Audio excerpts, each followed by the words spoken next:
آج جو صورت حال ہے، ابھی کچھ دن پہلے سویڈن میں قرآن مجید فرقان حمید کی گستاخی ہوئی ہے، اور پھر سے قرآن پاک کو نعوذ باللہ من ذالک جلایا گیا ہے۔ ہماری حالت اور کیفیت تو یہ ہے کہ مہینوں گزر جاتے ہیں، قرآن مجید کھول کر نہیں دیکھتے، بلکہ پورا پورا سال گزر جاتا ہے، قرآن کو ہاتھ نہیں لگاتے ہم، بلکہ نہ جانے کتنے ہی لوگ، اگر ابھی بھی پوچھا جائے، پوچھنے کی تو بات نہیں ہے، لیکن نہ جانے کتنے ہی لوگ ایسے ہوں گے جن سے اگر پوچھا جائے تو انہوں نے رمضان کے بعد قرآن مجید فرقان حمید کو چھو کر بھی نہیں دیکھا ہوگا، ہاتھ لگا کر بھی نہیں دیکھا ہوگا۔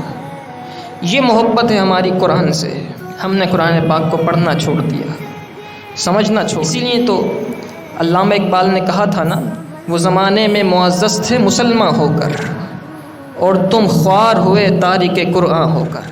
اور وہ کسی نے کہا ہے نا کہ درس قرآن کو اگر ہم نے نہ بھلایا ہوتا تو زمانے نے یہ زمانہ نہ دکھایا ہوتا۔ اگر قرآن کو نہ بھلایا ہوتا تو اتنی پستی کی طرف نہیں جاتے ہم۔ قرآن، جب تک امت نے قرآن کو تھامے رکھا، اللہ نے امت کو عروج عطا فرمایا۔